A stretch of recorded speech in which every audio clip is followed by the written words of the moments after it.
Welcome to Healing Wisdom, a Thursday morning talk show featuring guests sharing their stories and knowledge. We discuss the healing aspects of the arts, metaphysics, social justice, and adventure through all types of terrain. So join me, Pandora Peoples, here on WOMR 92.1 FM in Provincetown and WFMR 91.3 FM in Orleans. We're streaming worldwide at WOMR.org. Our theme music is provided by Mazen. You can find her website at mazenmusic.com. That's M-A-E. Hello. I am very pleased to be with my guest, author Nancy Rubin Stuart. She's an award-winning author and journalist whose nonfiction books focus on women and social history. Her most recent book is Poor Richard's Women, Deborah Reed Franklin and the Other Women Behind the Founding Father. Earlier works include Defiant Brides, named one of the best 5 books on Revolutionary Era women by the Wall Street Journal, The Muse of the Revolution, and the national bestseller American Empress. She serves as executive director of the Cape Cod Writers Center. Welcome, Nancy. Thank you so much for being with us today. My pleasure to be here. Thanks for inviting me. I'm very excited to be speaking with you about little-known women in history. And I would love for you first to begin by talking a little bit about Ben Franklin's life and women. Why did you choose to use his almanac pseudonym in the title of your book? Many of the quotes that we use today really come from there, which is, really interesting. So Poor Richard's Women there hasn't really been, a book in recent times on his women. And it's a whole different picture of the Ben Franklin we know. He's the statesman, the inventor, the politician, the diplomat, the inventor, all these wonderful things, which he was. But this is about his personal life, and it sheds a different, really kind of a portrait of him, a man who was driven to do public good, but in many ways neglected not only his own family, but many of the other women that he later became involved with. Can you talk about why he used this medium of writing an almanac to reach people? Well, he was a printer and a publisher, and he was quite ambitious. And almanacs were really the one book that everybody had. And what they did was they were calendars. They were meteorological, sort of, this is going to be an eclipse here, there's going to be that kind of thing. And there were charts in there, boating charts, and all kinds of other practical, but only practical knowledge. And there were many almanacs. They actually went back quite a ways in history before him.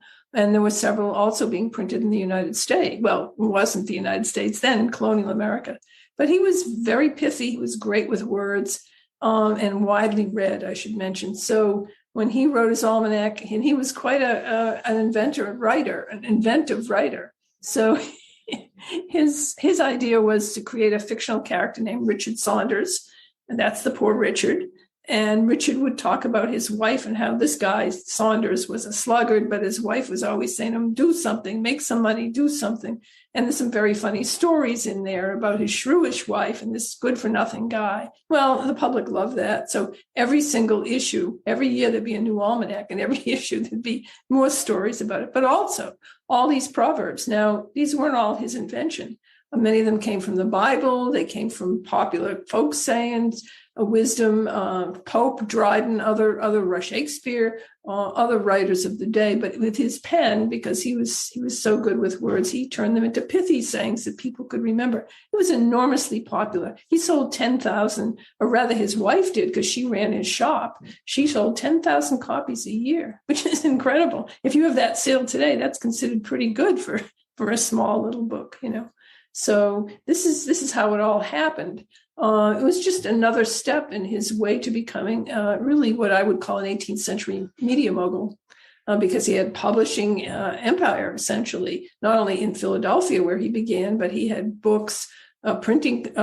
He owned paper mills. He had other mini almanacs in other colonies, and he published books. He published just about everything. So he was very prolific and became quite wealthy long before he was 50 years of age.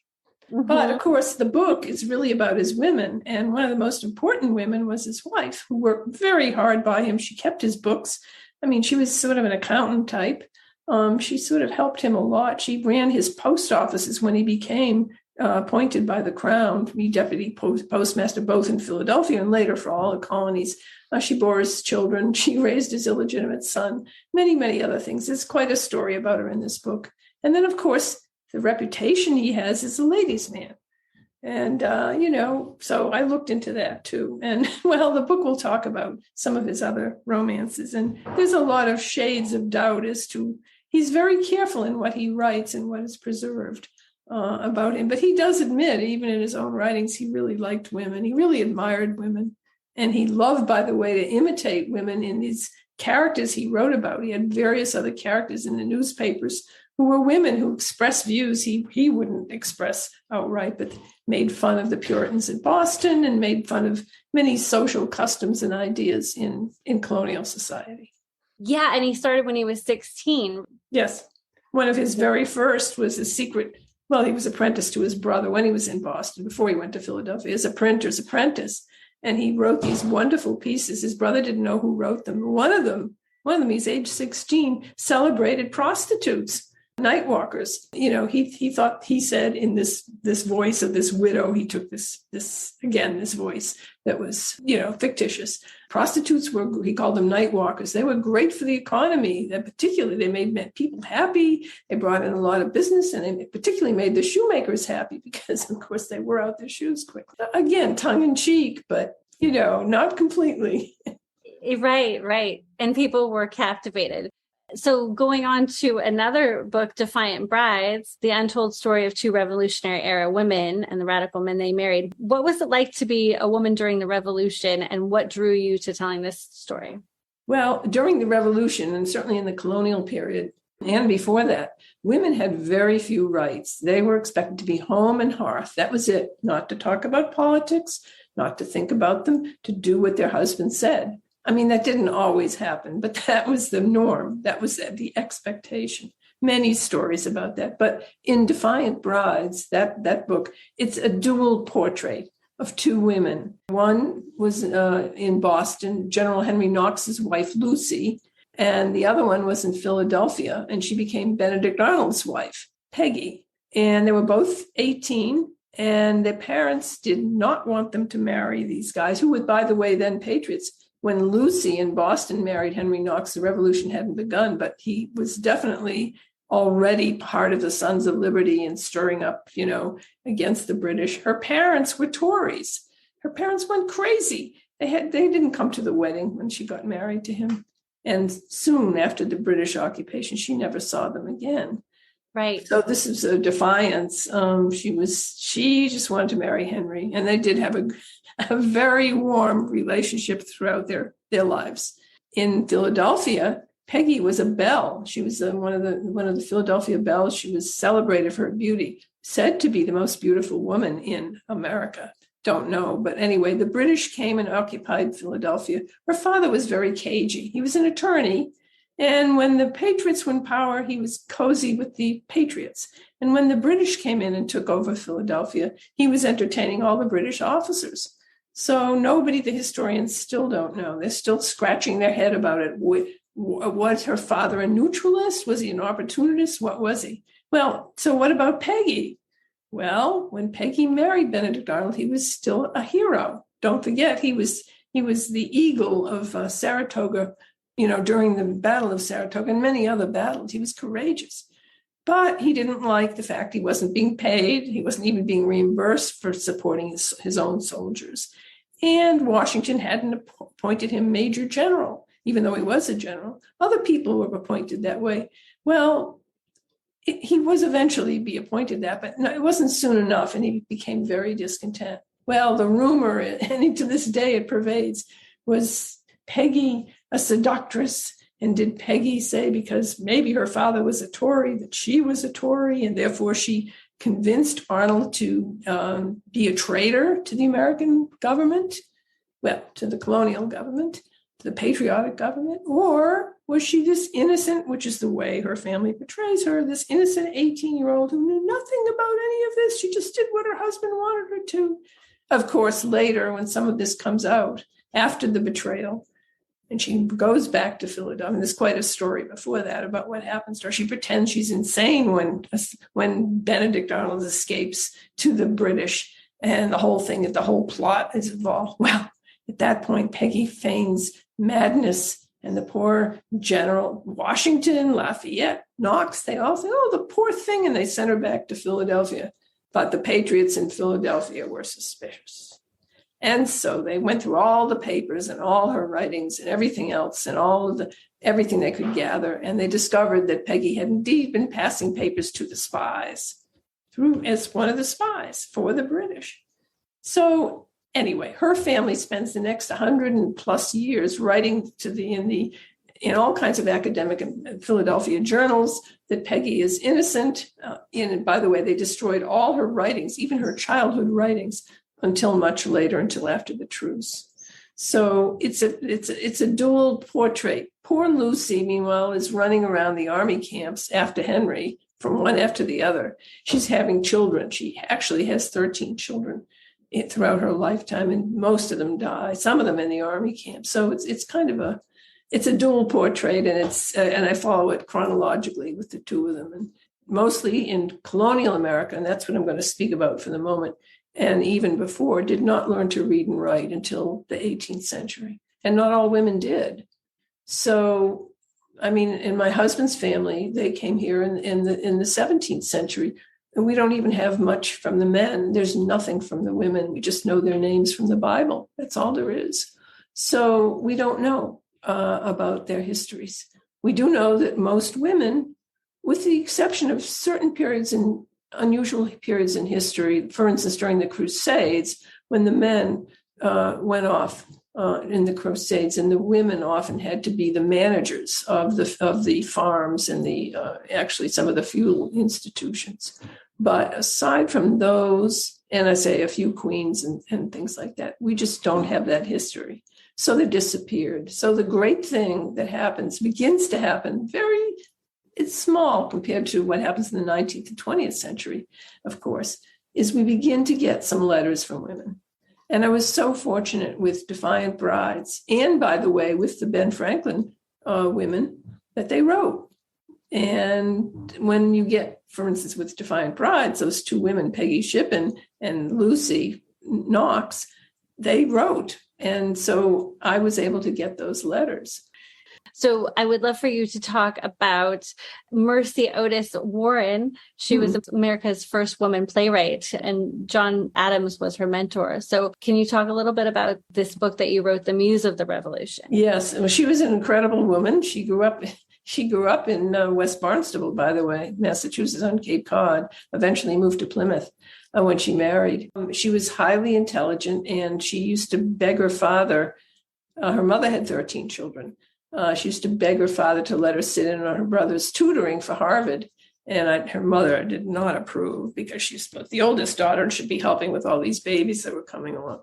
But her father let her, and she basically got a preparation for Harvard College. And later, by the way, she tutored many young men for Harvard. Of course, women didn't go then. So she was highly educated. She didn't get married until she was 25. And the historians have, pulled up their pens and written that maybe this is why, because men would be threatened by such a learned woman. Academic or intellectual learning and reading had no value in colonial America for women, because what was the point? It would distract her from her work, which was to be the homemaker, which was a lot of work in those days, and the childbearer, and the person who really did everything in the home and hearth. A lot of work. I mean, think about it, just to heat the water, let alone everything else. No washing machine, no dishwasher, no vacuum cleaner, no. So it was tough. Now, she married a man who was a Harvard graduate, who loved the fact that she was well-read and that she was a poet. That's how she began, as a poet. And it's also said, because she didn't marry so late, it was a good thing, because she did have 5 children, spaced out, but, many people had all their children by the time they were 30. Well, this went on for her for a little while, and a little bit spaced out.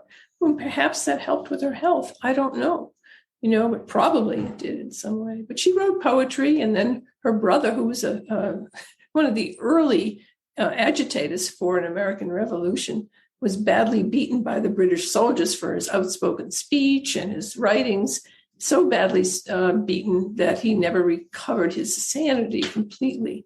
And so Mercy took up his writing to correspondence across the sea, and the Whigs who supported her in Parliament, and they began a correspondence. And then, so meanwhile, her husband is getting more and more involved in the revolution. He becomes a general in Massachusetts and is part of the provincial Congress, all of that. And Mercy, now she has 5 children, but she was wealthy. She had servants. We know that, so that probably helped. She's very friendly with John Adams. She's very friendly with Abigail. And Abigail keeps begging her to write, other things. And John Adams, has her write a poem about the Boston Tea Party. So it's about the nymphs who drink the harbor and discover it tastes like souchong tea. So, this little tongue in cheek here. But Mercy is, fierce. And so she starts writing these satires of the British.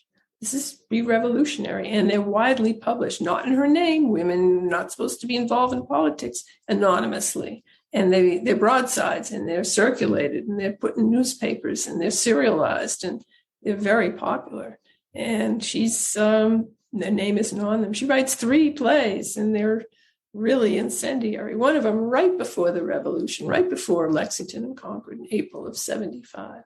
So after that, she continues on with some more writings and more plays and so on. She's known as the formidable Mrs. Warren. And Adams, though, through the revolution, is saying to her, write a history of the revolution. You're an eyewitness, write a history. And she begins to, and she corresponds with people in other states to find out, when the army moves south, what's happening there. And she creates this, but she's scared to put it into print. This is her work. It's quite large, several volumes. So around 1790, she finally publishes poems, her collection of poems, and a couple of her plays. And it's the first time that she puts her name on it. But she dedicates the first part to George Washington, as she should. But the second part she dedicates to Elizabeth Montagu, who is the leader of the Ierardi in England, which is... Anyway, she won't publish this history. And then, of course, Adams later, after Washington, Adams becomes president, and there's a cooling of relationships because he looks like he's more interested in the monarchy or the monarchical sort of the trappings of monarchy rather than she and her husband are real believe in the basic rights of colonists and English rights and simplicity and thrift and all those values. So anyway, there's a little cooling with Adams. And it's not until 1805 that she finally publishes her history of the rise, progress, and termination of the American Revolution with her name on it. And so Jefferson is now the president, and things are a little more lenient and so on, and they're more relaxed and all of this. But nobody will review the book except 1 or 2 people, and then they sniff at it and say it has the scent of a woman in it. Mercy sends the book to John Adams, thinking he's going to praise it. After all, he'd been after her for 20 years to write the thing. She sends it to him in more than a year go by, maybe a year and a half, and finally he writes her back a huge letter. Don't forget, it's pen and quill and ink here. This is not an easy thing to do. Many-page letter in which he decides that she hasn't paid enough attention to him, and she hasn't given him enough credit in the American Revolution, and he lets her have it. And she keeps defending herself and saying, but this happened with this person, and this happened. Anyway, they have this feud in print that goes back and forth, with him writing her 16 letters, and she writing him 10. And finally, she just puts her hands up and she says, you need to apologize to me. But until very recently, people didn't even know who Mercy Otis Warren was. Anybody on the Cape who's been to the Barnstable Courthouse may notice the statue. Thank you so much for speaking with us, author Nancy Rubin Stuart. I really appreciate your speaking about your books, so folks should go out and read. Also, you are going to be speaking at the Nantucket Library on August 10th at 7 p.m., and you're also appearing at historycamp.org conference at the Suffolk Law School in Boston on August 13th at 2:30. And folks can go to find all your books at nancyrubinstuart.com. It's been fun. Thank you.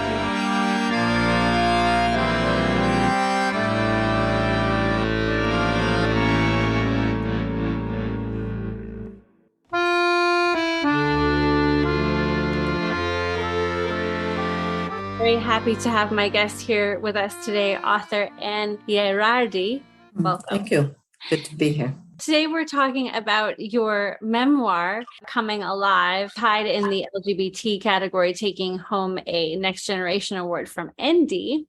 It seems like in your book there was a whole process of your discovery of your sexuality, and also coming out was a process too. Mm-hmm. Can you talk about the climate back then, being involved with the Catholic Church and then the Baptist Church, maybe how far we've come or in what ways things haven't changed so much?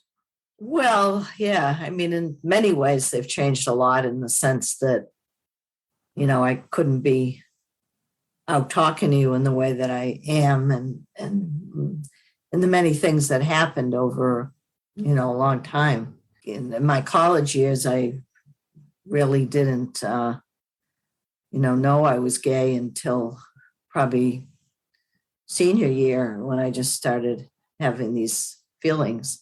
And, and so you really had to find your tribe, your circle. We had a place in Cambridge called Clear Space where we'd get together and socialize.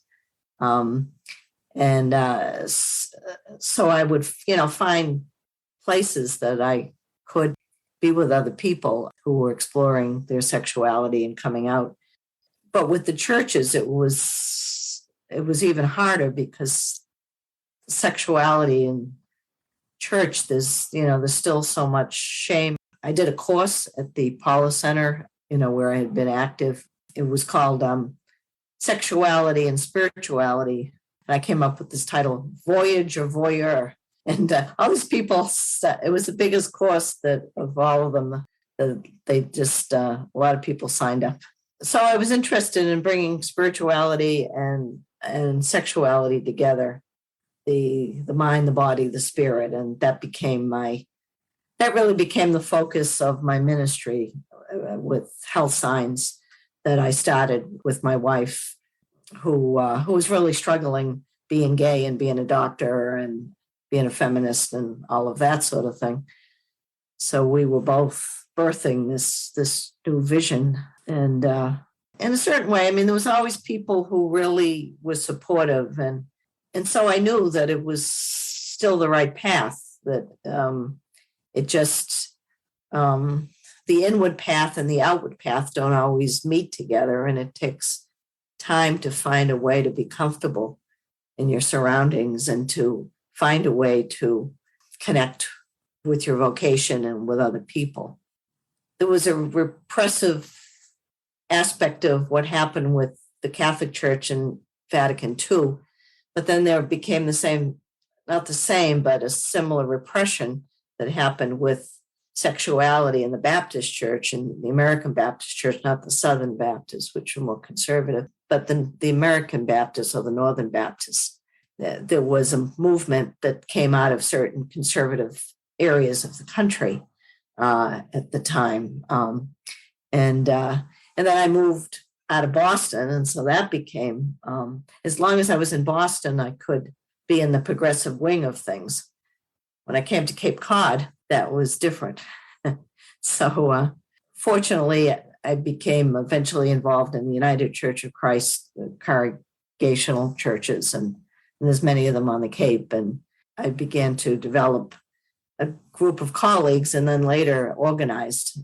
Judy and I organized a movement with others to make congregations on the Cape more inclusive with the LGBT, and actually we got an award for that from the Gala Ball that they have yearly from the First Parish Brewster. So that was it was important. It was important that we did what we did. So do you want to talk a little bit about Health Signs? Well, Health Signs was birthed in around 1981, and I met Judy at a party in 79, and she was very interested in holistic health and very angry. I think it was partly anger that she was a lesbian and was interested in the feminist movement and holistic health, tied in with family and with with the whole medical world and how what that meant. And so she had gone to Provincetown and was really ready to throw her diploma in the ocean when I met her. But instead, we ended up starting a holistic practice. And that's when I began to gradually get counseling training and work with people. And we developed a creative wellness program where we put together various parts of a medical history, of an astrological chart, acupuncture. We knew a Chinese practitioner who we sent people to. So we did a whole program back in Somerville. We did work together for a few years until she ended up going back to do a specialty in rehabilitation medicine. And then I ended up in seminary and did my doctoral work in pastoral counseling. We've maintained that work, not, over the years. She's been on the board and been active. So I always come back to it because it's kind of a lot of who I am, and it's been a way to express, my beliefs about spirituality and the body and holism. Can you talk a little bit about astrology and its importance and how you've integrated it into holistic healing and spiritual counseling? Well, astrology kind of boomed when I was in my 20s, meaning astrologers were becoming more known and they were writing a lot of books. There were some famous people who wrote before that, but that was in the 70s, I guess. And then in the 80s, particularly the late 80s, the computer gave you all kinds of data and ways of doing a chart in 5 minutes instead of 2.5 hours, which it used to take to cast a chart. I was always interested in personality theory and personality development. And I found that astrology is one of the best tools for that because it's deep. It's a study that you study all your life because you never master it. And the people in the astrological field are very open-minded. When I was in my 20s, a lot of the astrologers were particularly women. There were men too, but more women that were middle-aged, and they kind of nurtured us. And we'd have all these people coming into Boston from all over the country and the world to lecture. And so I just found it very fascinating and very fulfilling in terms of the relationships I made. And when Judy and I were struggling around our relationship in the beginning, we saw a psychologist who was an astrologer, and she talked about that we should be together, and we were trying to bring body and spirit together. And she, really encouraged us. It helps you know a lot and understand a lot about a person, without spending, hours and years to work with them in other ways like counseling or something else. Thank you so much, Ann Ierardi. Folks can find your books at NIERARDI.com. You've been listening to Healing Wisdom at Outermost Radio. All of our shows are podcasts at WOMR.org. Also check out healingwisdomradioshow.com and contact me at pandora@WOMR.org.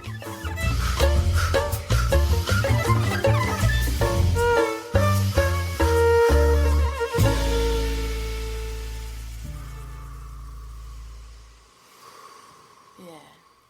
Cool.